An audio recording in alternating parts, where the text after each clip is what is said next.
Sa master's bedroom ako. Doon sa malakas ang aircon.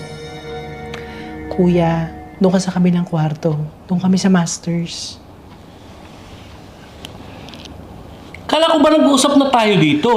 Kuya, huwag ka masyadong maingay. Marinig ka naman ni Kevin. Ano naman? Buti nga pumayag eh. Alam mo, umiral na naman yung pagkamadamot ng asawa mo. Kuya naman, may matitirahan ka na. Habang naghanap ka ng trabaho, okay na yun. Para namang hindi mo ako kapatid ah. Kuya naman. Grabe naman kayo. Kapag yosin na nga lang, una.